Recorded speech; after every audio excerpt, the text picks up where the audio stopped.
Hi everybody, I'm going to get us started. I can see that people are still coming into the virtual room, but I want to keep to time if we can.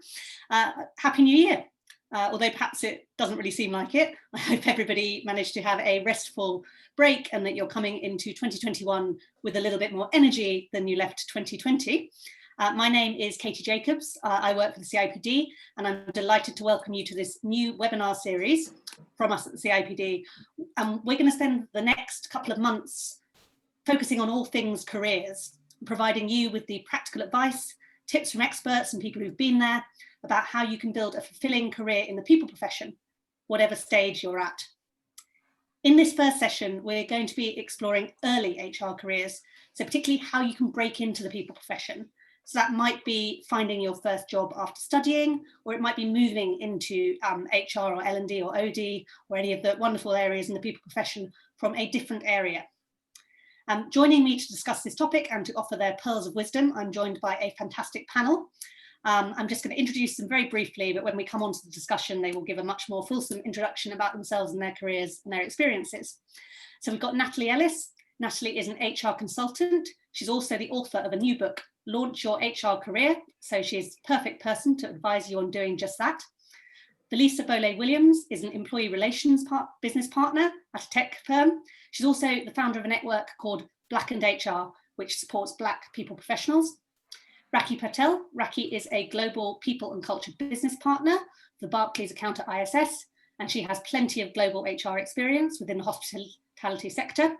And last but not least, and representing the male contingent of HR, we've got Matthew Whitfield, Business Director in the HR practice at the recruiter Hays. So he knows the ins and outs of the recruitment market and is really well placed to offer lots of advice there. Thank you very much, everyone, for joining us this afternoon. I just want to run through some housekeeping quickly. This webinar is being recorded and it will be available on demand after the session, and my colleagues should put it in the chat where you can find it. There are no slides apart from the ones you're seeing right now. Once I'm finished with the introduction, we're going to be running it as an interactive panel session. And because of that, that means we need your questions. So please do get them in from the start. If you'd like to ask questions of the panel, can I ask you to use the Q&A tab, which you can see at the bottom of your screen. Please use the chat function if you want to share any just kind of thoughts or ideas or experiences. But if you want me to see it and to put it to the panel, then please put it in the Q&A instead. And a reminder that if you want everybody watching this webinar to see your points in the chat, you need to set it to the all attendees and panelists function. I want to make you aware of our great CIPD resources around careers. We have a careers hub where you can access a host of brilliant interactive tools, including a CV optimization tool. We've also got our careers clinic on the CIPD community, and you can use that to put your questions to get advice from your fellow people professionals. And our amazing branch network, which is a really, really great way of building your skills and also your own personal network. And as ever, these are quite tough times and getting quite tough and grimmer as we go into 2021. So I want to flag our wellbeing helpline. We're working with award-winning workplace wellbeing provider Health Assured to provide our members in the UK and Ireland with free advice from qualified therapists. And you can also access the My Healthy Advantage app via that, and that provides a host of wellbeing tools designed to improve your mental and physical health. And finally, my final housekeeping point is I want to flag that this is the first in a series of webinars designed to help you build your career in the people profession. My colleagues will post links to the rest of them in the chat, but over the next month or two, we've got another few coming out. We've got one that is focusing on CIPD qualifications. So if you do have any specific questions about that, we'll be tackling that in February. So let's get started. Getting your foot in the door can be the most challenging part of any career journey. Even if you have the skills and qualifications, how do you get onto the first rung of the ladder, particularly during such a tough period? Whether you're aspiring to enter the people profession as a graduate or a school leaver, or you're looking to transition from another profession, it can be daunting and challenging to find that first role that best suits your skills and passions. In this discussion, our panel are going to share their own stories. They're going to offer advice on how we can break into the people profession. So please do get your questions in throughout, as I would love to take as many as possible. And also thank you for everyone who sent them in advance. I have got those on my, I was going to say sheet of paper, but my virtual sheet of paper, so I will ask those as well. But I'd like to start by inviting the practitioners on our panel to share a bit about their own career journeys. Why did you decide that the people profession was one for you, and how did you get started? And Natalie, can I ask you to come in on that first? Hey, good afternoon, everybody. Thank you very much for having me here today. So to answer the first point, Katie, I actually started out as a travel agent. I was selling holidays for a good few years before I decided that I wanted a career. I had no idea what that looked like. I left school with business studies A-levels, specifically in travel and tourism. So HR qualifications, I had none at all. What I did was I really researched what I wanted to do, and HR became the focus of that. And it was just somebody's flippant comment at work one day that said, "You are just meant to do HR. You need to do this." So I was, oh, okay, that sounds great. Hadn't considered it as a career before. And yeah, so I researched as much as possible, looked into CIPD qualifications, but couldn't afford them because I was self-funding them. So I decided, well, actually, I need some experience before I start studying, just to make sure I like it. Because what if I go into this career and I don't like it? Because then you've kind of set that standard, haven't you? So I decided I'm going to apply for as many HR jobs using my transferable skills. So I had excellent customer service skills. Selling holidays is real hard work, by the way. So having excellent customer service skills and building essential relationships was key to doing well in that job. So I used my transferable skills. I was very good administratively as well. So I really strengthened that throughout my CV, and I applied for, I couldn't even tell you how many jobs I applied for at that particular point. And I got my foot in the door with a very small company called Woolworths Group at the time. So I went to work for Woolworths, but it wasn't easy getting there in the first place. But I have a feeling you're probably going to ask about that a bit later on. So hopefully that helps, that you don't necessarily need to have that experience or the qualification to be able to get a foot in the door. It's about motivation, passion, and drive. Thank you. Velisa, do you want to share next? Good afternoon, everyone. So I was working for John Lewis in Oxford Street while I was studying history at the University of Kent. So no HR at all. Essentially, I really disliked being on the shop floor at John Lewis, and I started helping out in the back with holiday rotas and things like that. And while I was doing that, I would overhear conversations that were related to HR, and it kind of just sparked my interest. And I was just thinking, like, this sounds interesting. Like, am I interested in this?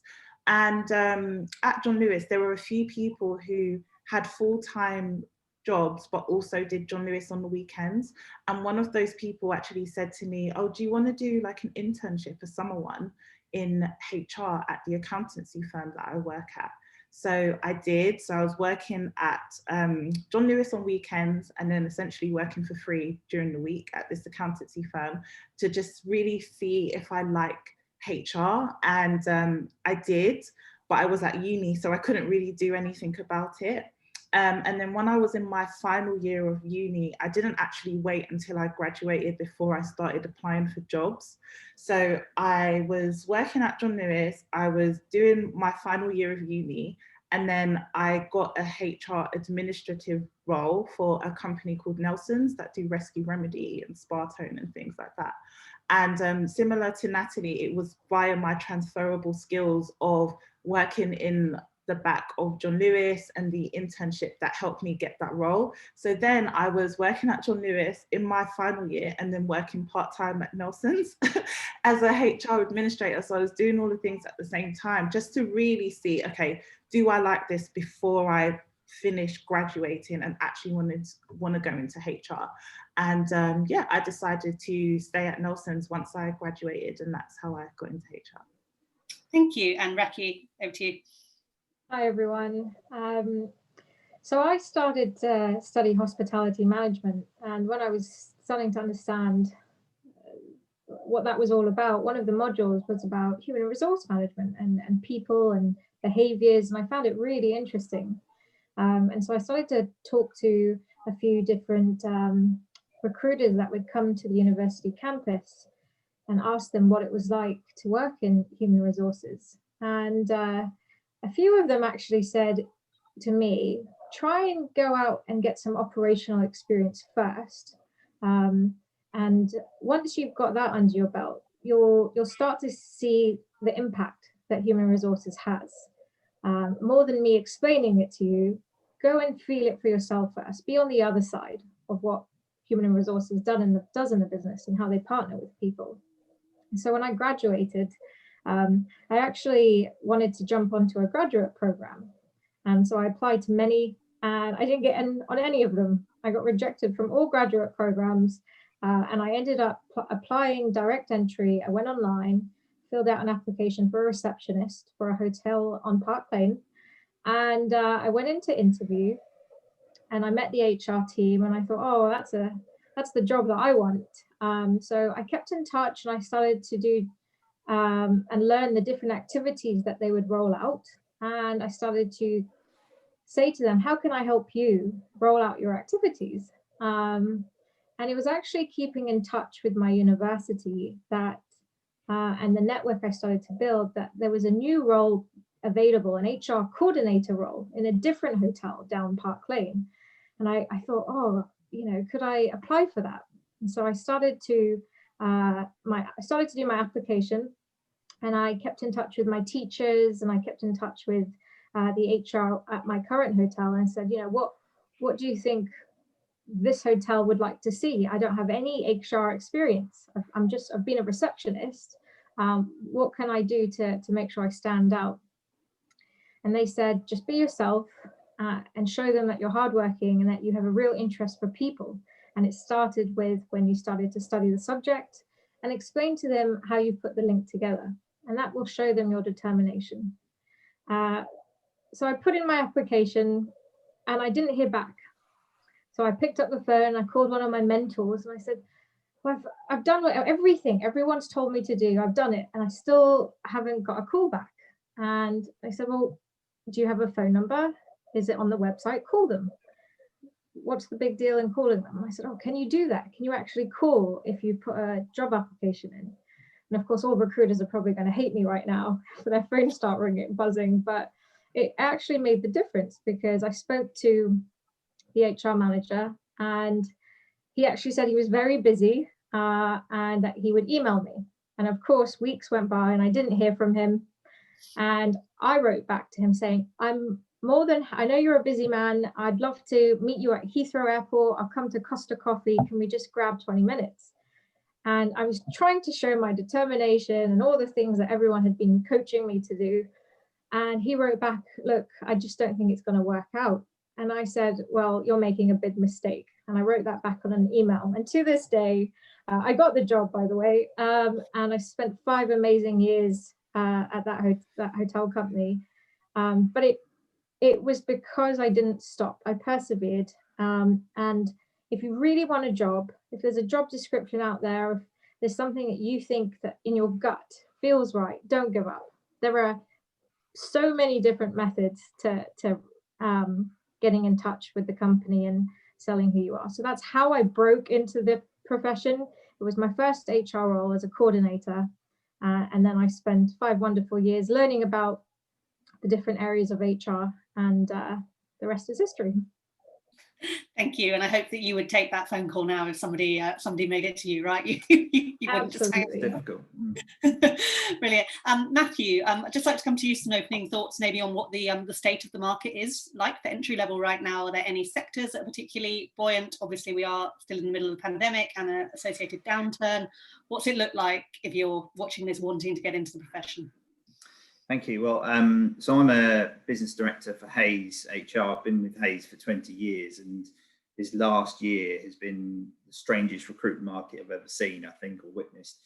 I think the market itself, I would say it's an improving picture, actually. I think during last year was very much about different organisations adapting, getting used to home working, remote working, and how the challenges are. Clearly, hospitality, retail, some of the supply chain organisations linked to those sectors are really hit and suffering, I think, at the moment, and that's fairly obvious, but it is causing ripple effects into other sectors.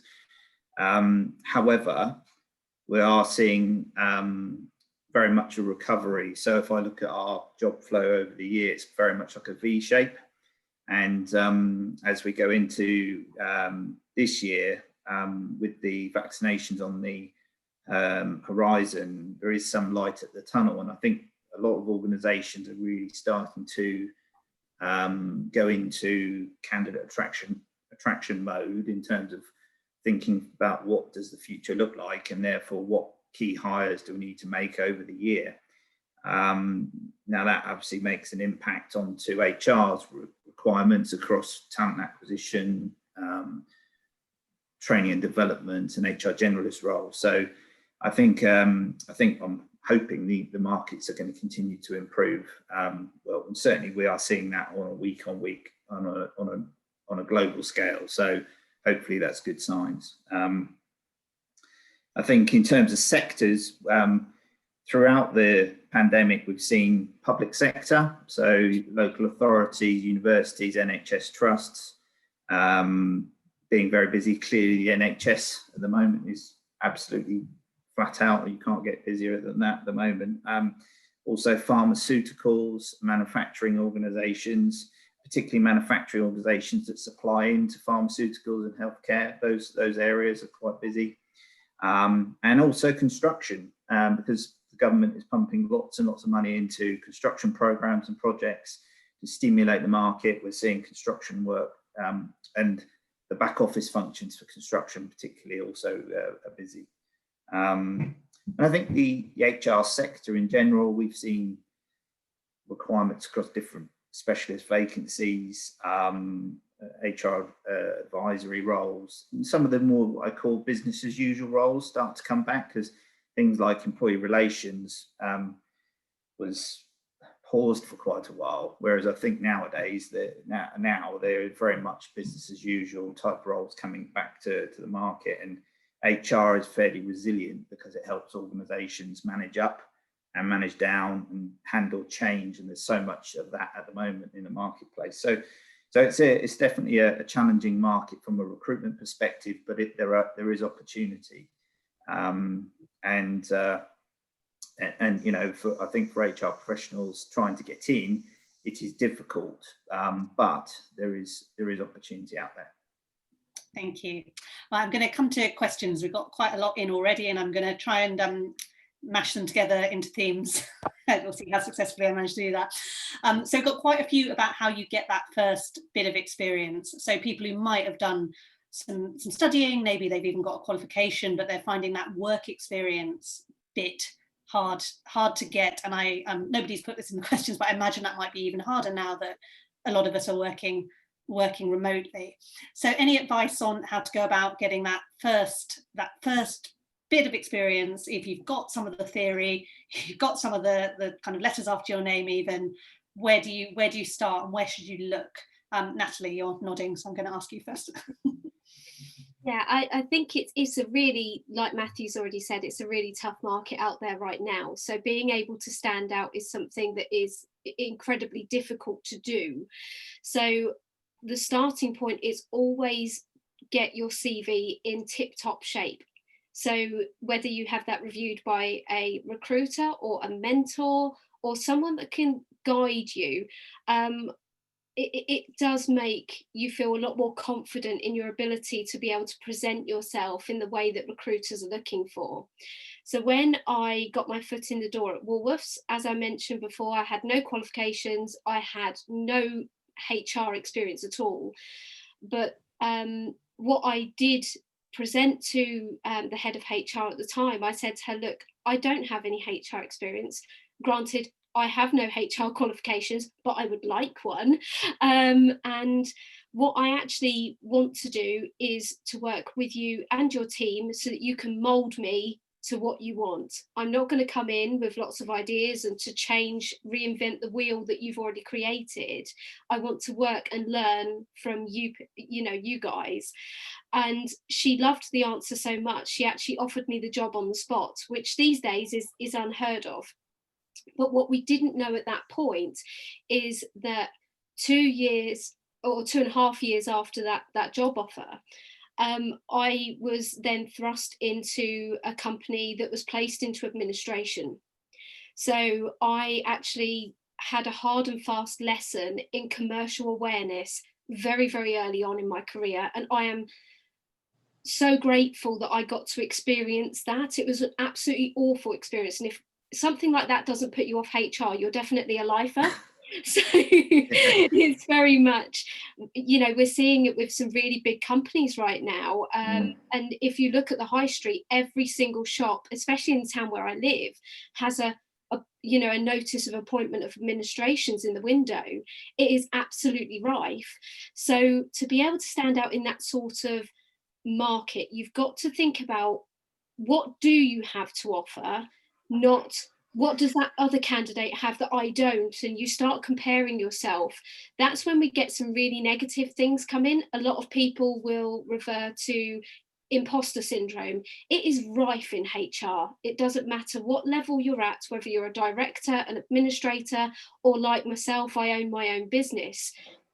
You get it at certain points, and if you're able to break through that and see what potential you do have, you're then able to portray a confident version of yourself where you do have something to offer.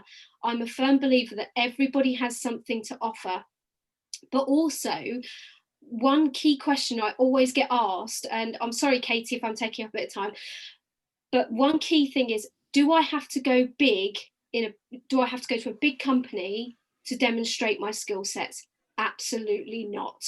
The best parts of my career really came from the small family-run business that I worked for on Heathrow Airport. That was the breaking point in my career, and that's where I really shone. So don't always think that big is always better. Really research the job itself, and if your gut instinct, Rakhee did touch on this earlier, the gut instinct I had at Woolworths was, wow, I really have to work here. This is the place I want to be. The culture's right. The people are amazing. The work I'm going to be doing is interesting and purposeful. That's what I want to do. I've worked in organisations where the job title has been fantastic, but one person's business partner compared to another is very, very different. Don't believe the job title myths, because they are myths. It's about the opportunity that you have and how do you actually feel walking into that business. So yeah, I hope that helps a little bit, because your gut instinct will tell you so much. Thank you, Natalie. And I think the job title one is an interesting one. Somebody has asked a question about whether it matters. Is it a demotion? But like you say, it's different for different organisations.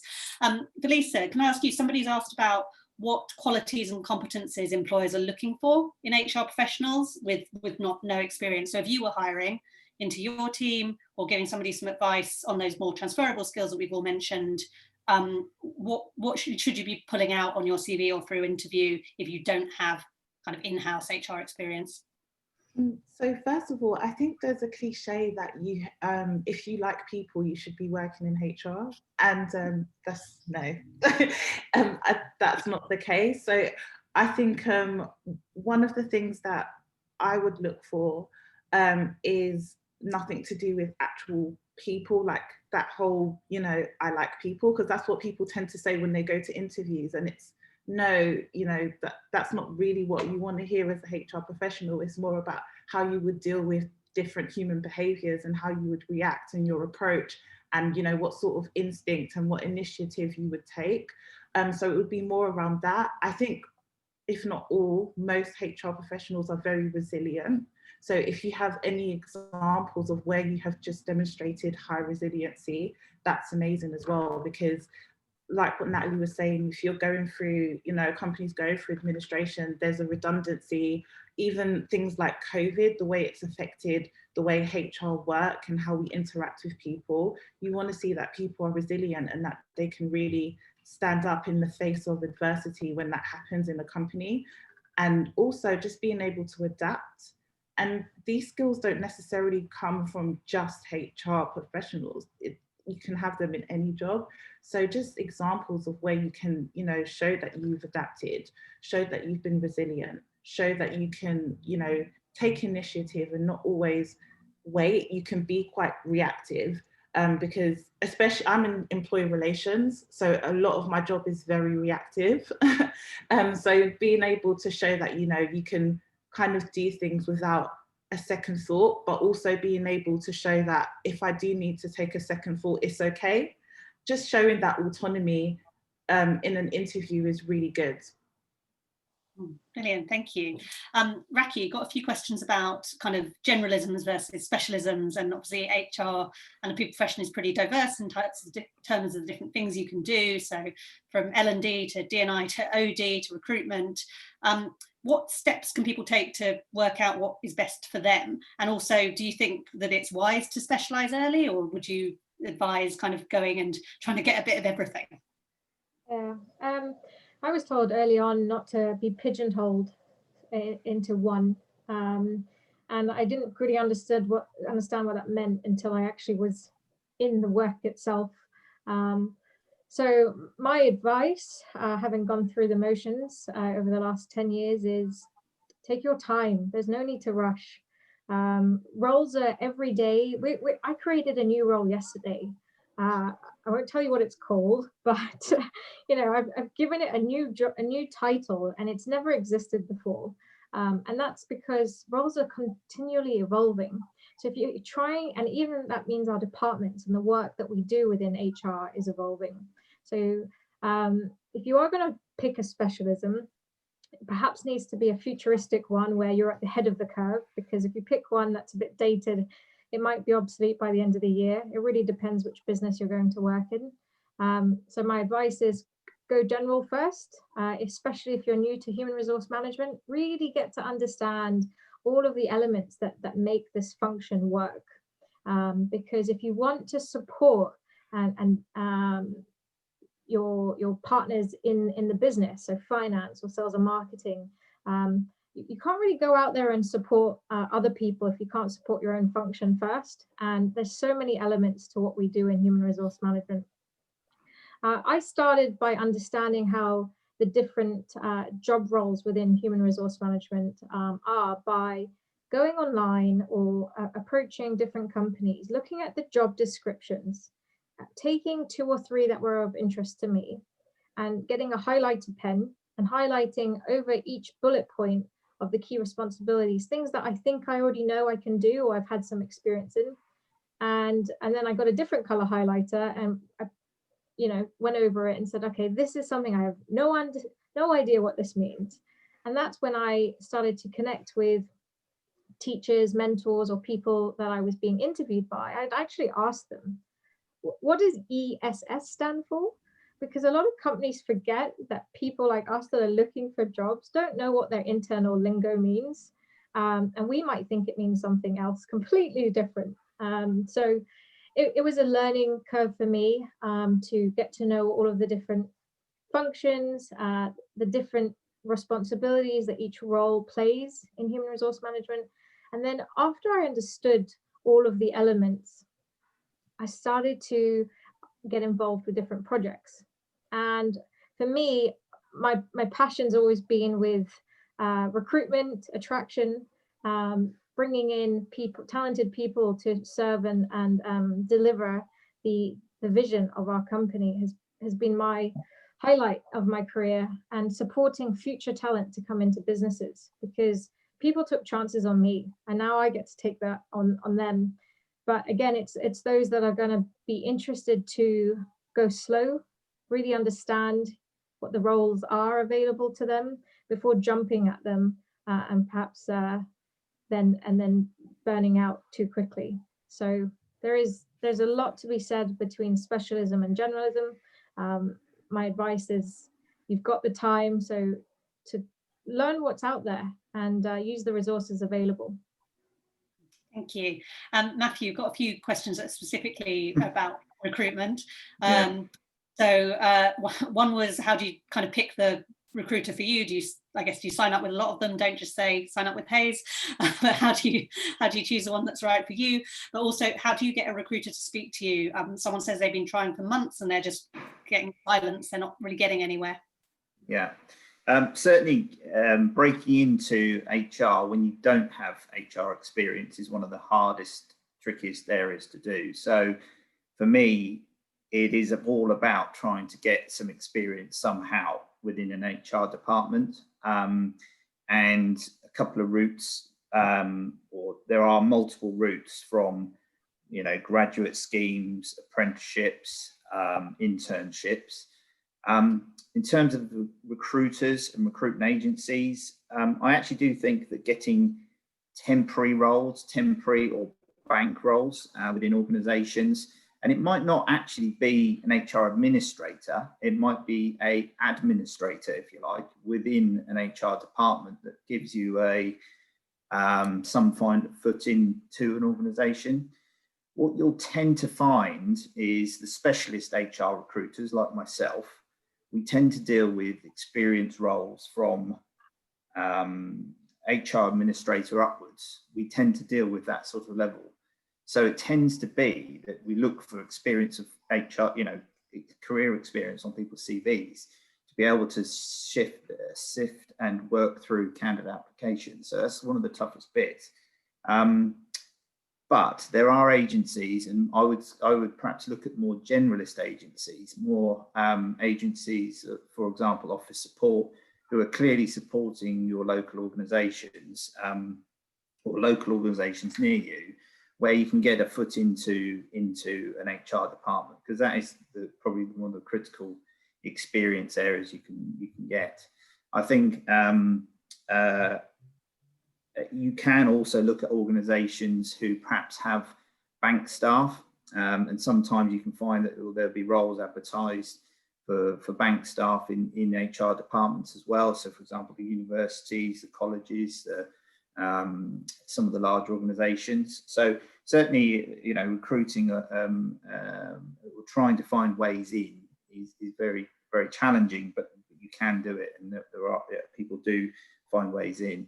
The only other thing I would say about trying to gain experience is utilise all the avenues you can. So if you're employed perhaps like I used to work for Waitrose, for example, John Lewis Partnership again, and I got an involvement with the HR manager at our branch, and I was able to do a bit of recruitment, for example, and that, whilst it wasn't the same sort of recruitment I do now, it gave me some exposure and some experience to be able to talk about, albeit very limited, if you like, but it was something.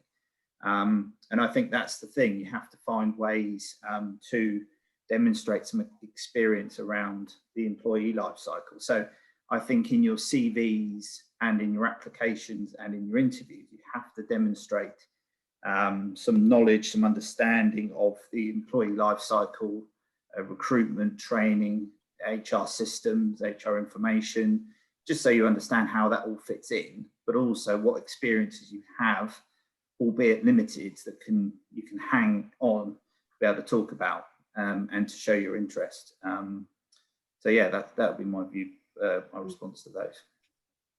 Can I ask, Velisa, I'll just ask you, but I don't know if you've got experience in this, but have you worked with recruiters when you found jobs? Have you got any advice on engaging with recruitment firms, or have you always done it off your own back? And well, anyone can, I guess, just come to you first. So the first job I ever got in HR was via a recruitment agency. So they really did help in terms of giving me feedback on my CV, and even with sometimes, well, a lot of the time with recruiters, they have relationships with the companies that they're trying to place you in. So I remember with that first company that I had an interview with, they actually told me a bit about the hiring manager, like who I was going to be coming face to face with, which also helps because it gives you an idea of you know, what the person is looking for, the type of person that they are, what they might be as a manager. So I've always had quite good experiences with recruitment companies. You know, with HR, there's loads of different HR recruitment companies as well that are, because they deal with loads of HR professionals, they're quite good at giving, you know, quite detailed feedback about HR specific, you know, skills and qualifications that maybe if you went to a more general recruitment agency, they might not be able to do. So it's always really helpful as well to go to specific HR recruitment agencies. Thank you. We've got an awful lot of questions about people who are trying to move into the profession and they're not graduates or schoolies, but they perhaps work in a different function, a different area of business. And Natalie, any advice on making a sideways move, and should you consider, or how do you deal with the fact that you might have to start at the very beginning again and feel like you're going several rungs down to get into the profession? Yeah, it's definitely a tough one. I mean, we're all on this webinar series today. One point I wanted to add to Matthew's points was, yes, utilise your network. We have a fantastic branch network, and one of the pivotal points in my career was getting in touch and getting involved with my local CIPD branch once I'd moved out of London. Because there is life outside of London. A lot of people say there isn't, but there certainly is. And I got involved volunteering for the CIPD. I made a fantastic network, and a lot of your strength is understanding and building those relationships that are absolutely critical to securing the future success of your career by surrounding yourself with the right people. I know in my branch that specifically, there have been a number of people that have offered students jobs when they're studying. They've got no HR experience, but they see the potential in those individuals. And when it comes to me growing my business later on this year, the student community is the first place I'm going to be going to, because I want to give people the opportunities that they wouldn't necessarily get. So yeah, if you are already in an organisation and, like you said, Katie, having to take a sideward step, yes, I actually had to take a significant pay cut to get into HR. I was in a very good job where I was getting paid quite a bit of money for what I was doing, but I wanted the job so badly. I wanted a career so badly that I said, do you know what? I'm just going to have to budget for the next few years whilst I build my experience and whilst I study my level 3 certificate in personnel practice, as it was back then. So that's what I did, and I did them side by side. But I was demonstrating that commitment to be able to then move forward. But the strongest point that I have, and what I still use very much when I'm dealing with my clients today, is my ability to relate to their business. My commercial experience is my strongest point. It's also made me the most resilient, because I've been able to add value to businesses. And sometimes I've had I can't tell you how many times I've wanted to walk away and said, you know, no, I can't do this anymore, because there's so many doors that seem to close. But actually, a lot of people say, well, you know, we've got this training on resilience building and all of this stuff. Resilience is developed by experience. You can research it, you can identify with it, but ultimately it's how we interpret it and how we utilize our experiences that build that resilience.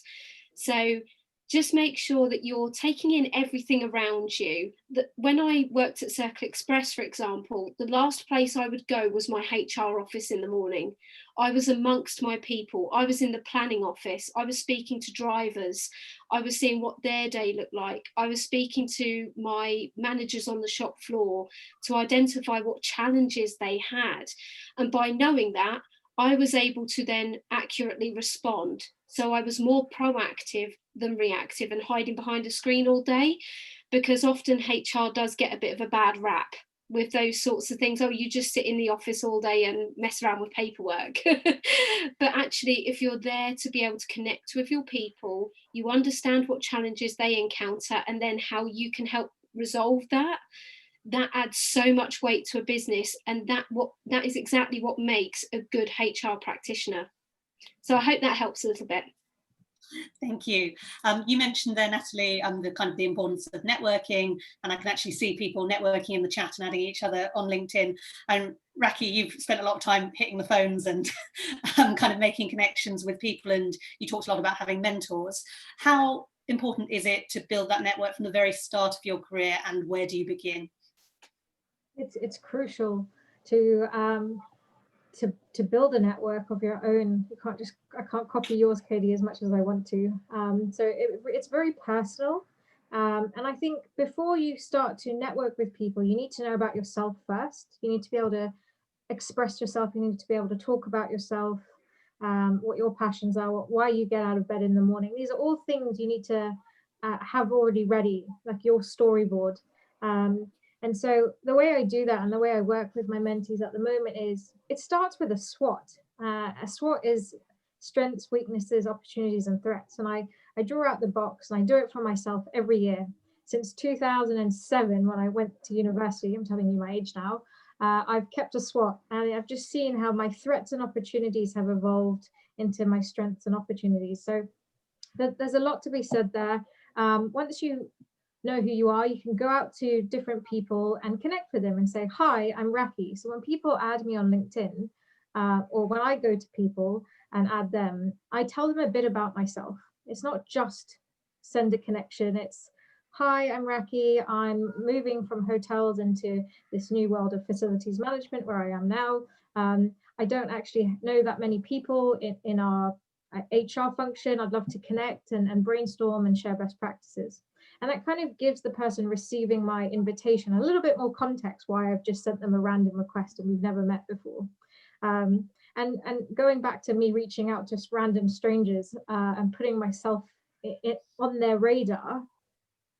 If you're looking for a job, or if you're trying to get into human resource management for the first time and segue over, go think about the companies that you'd love to work for. I knew I wanted to work for ISS, so I went on to ISS, I went on to LinkedIn, and I looked at people connections, and I didn't have any. So I looked at someone that's doing the job that I'd love to do, and I wrote to them. I wrote to another HR business partner in ISS and said, what does your role entail? What do you do every day? Can we have a quick chat? I got a message back saying, yep, are you free to connect? And then we have a quick chat, and those are things that are in our control. Every one of us can do that. So think about that before sending a blind invitation to connect on LinkedIn. Let them know why you're connecting with them. I don't know, Katie, is there anything more specific you'd like me to go into? That's brilliant, and I can see that everybody's kind of connecting with it. I'm sure all of you will have loads of connections loads of connection requests when we come off this webinar. And Velisa, because you run Blackened HR, and we've got a few questions from Black people professionals about getting into the profession or moving on in a profession, have you got any advice for the group that you work with particularly? You need to unmute yourself here. Yeah. So everybody has their hurdles, their obstacles that they have to get over in order to break into any profession, let alone the HR profession.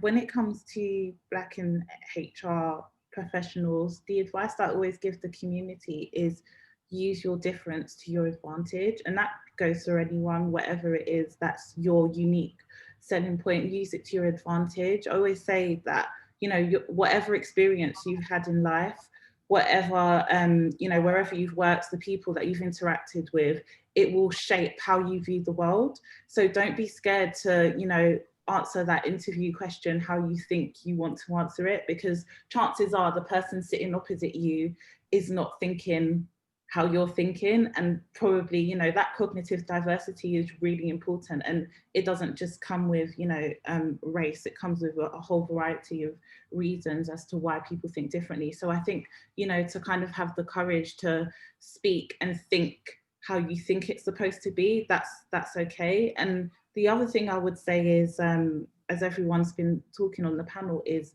to be proactive about networking outside of your usual as well, to help with, HR, I think I even heard it on the CIPD panel, is 66% white women in the HR profession. So it's good to kind of get out of your comfort zone and just mix with other networking groups. Like, even if you're not Black, it doesn't mean that you can't follow Black in HR on Instagram or whatever it is, just to see how a different community is thinking, because you never know, you might be working with that HR professional and vice versa.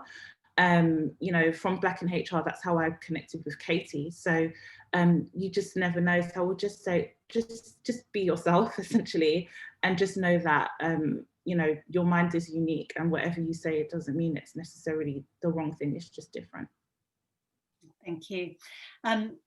We had a question that came in advance about somebody who'd done a job interview via Zoom, and they were feeling quite confident, and then they did the interview and kind of fell apart a little bit, and wanted some advice on how to best sell themselves when doing everything remotely. And Matthew, any kind of best practice advice on how to do well in a remote first world? Well, obviously, remote interviews is the current thing, and I think it's here to stay, though, remote interviews, because of ease of access for people to see people. But yeah, I think interviewing is one of the challenging areas that all HR professionals face. Even at the more senior end, it can be very difficult. I think the key to interviews is thinking about your audience and preparing yourself to who you're going to be meeting. So first thing I will say is do your research. So research. Look at the people strategy, what the organisation, if the organisation demonstrates any people strategy on their website. They might have more information about the HR department. You can use LinkedIn. So I think it's trying to understand a bit about the work for the organisation, their workforce, what their HR strategy is, and how you could perhaps weave some of that into either an application process or the interview itself. And then I think from the interview, I always think about, or try to think about, what are the technical skills that you're going to get asked about. You know, whether it be administrative, Excel skills, a bit problem solving, through to in an HR capacity, you will get questions around employee relations, employment law. You might get questions around, you know, how you handle difficult situations like volumes of recruitment or that sort of thing. So you have to work out what your response is to those for competency questions effectively. And I call it like arrows to fire. So you can do some brainstorming before an interview, or what are my responses to some of these questions? Now, you know, you might not get those questions, but at least if you've tried to prepare some responses in your mind, it certainly helps as you progress through your career. And you need to keep these stories, developing your stories to tell for interviews. And I think the more you prepare, the better you'll be. So, for example, for virtual interviews, I always do a prep. I always do a prep interview on that technology. So if it's an MS Teams interview or a Zoom interview, I will do a Zoom interview with someone beforehand to make sure they're comfortable with the system, the tech works, that they're sat comfortably, that they're looking at the camera, so, you know, looking straight at the camera, that sort of thing. So I think that, you know, prepare really for interview. And the other side is also just try to be yourself, because quite a lot of people build up interviews to be much more than it is, you know, because you can be so nervous of an interview, and reality is you're talking to people about your experiences and how you can meet their person spec. So I think you just have to try and just believe in yourself and breathe through it. You know, it's difficult, but you have to try and control your nerves and take your time with it. But that's it. So prepare, be yourself, and bring confidence to it. That's what I would say. Thank you. I'd like to say it's just so nice to see everybody connecting in the chat. I can see there's some really good quality conversation going on there. So really lovely to see people sharing their experiences. Got a few questions about the importance of qualifications. Rakhee, you mentioned the kind of value that you found in the CIPD. what do you think people need qualifications to get into it? Is it something you can do later? Where do you start? Kind of use short courses versus longer form qualifications? What are your thoughts on getting qualified? There's a lot out there, Katie, and at the beginning I couldn't afford to do any of these courses. So it's when I actually put my foot into my first role and as a coordinator, and I started to understand the different elements. It was after my first year when I really understood that this was a profession and a field that I wanted to further develop in. That's when, through my performance review and my development review conversations with my manager, I said, you know, I'd like to do one of the qualifications. Will you support me? And it was one of those things where I showed loyalty to the company, and I showed an interest, and I showed commitment, and they saw that in me and then supported me through my qualifications. So I got lucky that in that sense. There was a commitment to continue to stay with the company. After completing the qualifications, I decided to do my CIPD level 7. I had not had any human resource management prior education. I did have a module at university, but one of the prerequisites for joining some of the courses are if you're already in a role and you've shown a commitment to the profession, then you can be eligible to take the level 7. And that's what I did. It was a big piece of work along with full-time work. I remember finishing work on whatever time it was, 6, 7, and then staying in the office a couple hours doing my submissions, doing my readings. It's a big commitment. It's not something that you do when you're at school. This is a job and school full-time. 12 hours a week I was putting in just to make sure that I was taking the best of what was coming out of the program.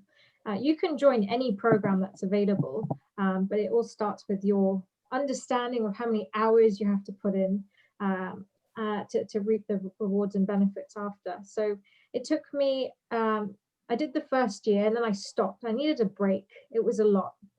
It was a lot of information to digest. I was new to HR. I couldn't process everything all in my first year. So I took a few months out, caught up with some of the readings. And then after 6 months, I ended up going back in and doing my second year. So I completed my level 7. It took me about 2.5 years to do. Some people do it quicker.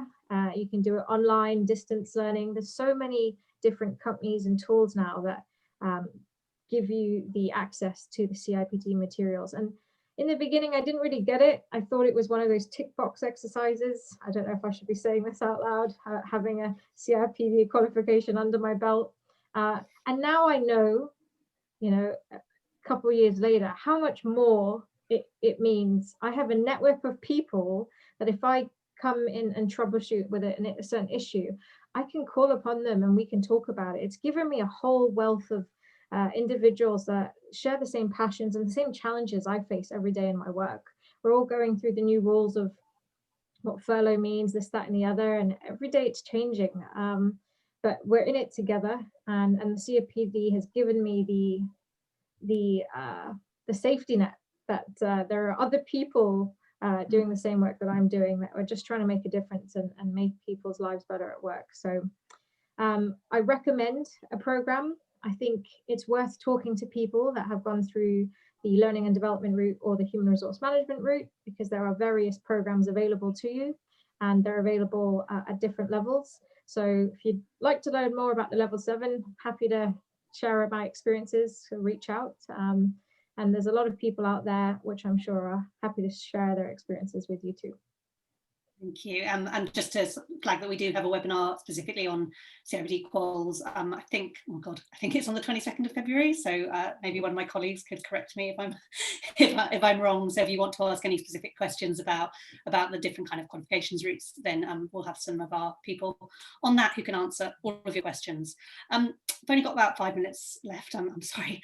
There's so many questions. I'm getting a sense from these questions that some people are feeling quite downhearted and that they've applied for lots and lots of roles and they're finding it hard to even get a foot in, and that could be because they've got no work experience on their CV. It could be because they're trying to get into HR from another area and they're finding it quite closed.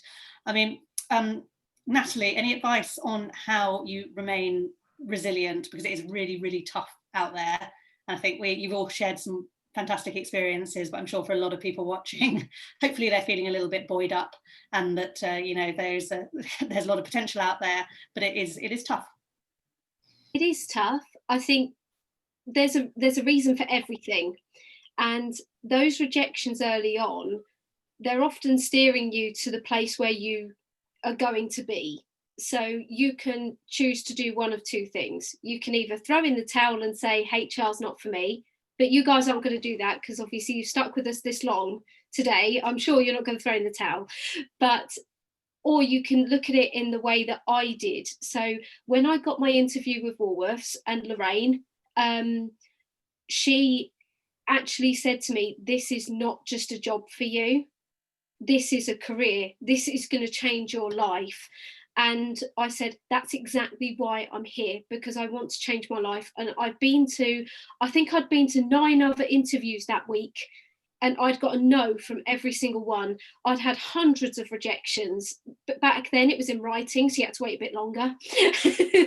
So I'm showing my age now, Rakhee.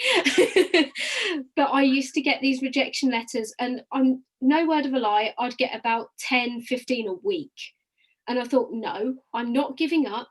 I am going to go for this, and I will get a career in HR, and I'm going to make damn sure that I make the most of it. And it's about that's teaching you resilience. So instead of getting a rejection email and saying to yourself, oh gosh, why is this happening to me again? Why me? Why aren't I getting an opportunity? Why is, you know, all these people that I'm on LinkedIn with, why are they getting the opportunities? Why not me? Think about it in a different way. Change that mindset and say, right, okay, I didn't get that job. You can go and ask for feedback, and I would strongly recommend you do that. But also have a look at, what can I do better? Is it something that I need to adjust in what am I not being detailed enough in my competency-based answers? Is it that I have to display something that's a little bit more proactive? What recruiters, and Matthew, correct me if I'm wrong, what generally recruiters I speak to on a day-to-day basis and the interviews that I do on a personal level is that I always look for things where things have gone wrong. I don't look for everything that has gone right. If it goes right, great. I think that's amazing. However, how did you cope if something went wrong? I'm really looking for that detail. And I know that a lot of recruiters are as well. So don't always plan examples that are absolutely shining pinnacles of best practice. What people want to see is actually, if things didn't go right, how did it not go right? And what did you do about it? And how did you respond? Did you throw in the towel and say, I'll leave that to the business partner to mop up later? Or did you say, right, I rolled up my sleeves, I had no resources, but I made the best of a bad situation? That's what people want to see. So if you have that determination and you want to succeed, success isn't going to come to you. You have to develop it and build it yourself. And I learned that very early on. And that's what's put me in good stead and kept me resilient in my job now. So yeah, I hope that helps a little bit. But keep going. Honestly, don't give up. If I can do it, you know, and 15 plus years later, I'm sat here doing it now. And I've got my own business, a very successful business now. I promise you, anybody can do it. Thank you. We are out of time. I'm just going to run over slightly because I'd like to ask everybody for kind of one top tip or one takeaway that you'd like the people watching this to take away from this. We've had so many questions. I'm really sorry I haven't been able to answer a lot of them because they are quite detailed and specific, but I've tried to draw out themes, so hopefully that's been useful. But just to go around the panel and ask for one thing you'd like people to take away from this last hour. And Matthew, I'm going to start with you, put you on the spot. Sometimes it's easier to go first. I think for people who haven't got experience of working in an HR department, you really have to demonstrate in your CVs and in your applications and in your conversations your commitment to the HR profession or your interest and commitment to it.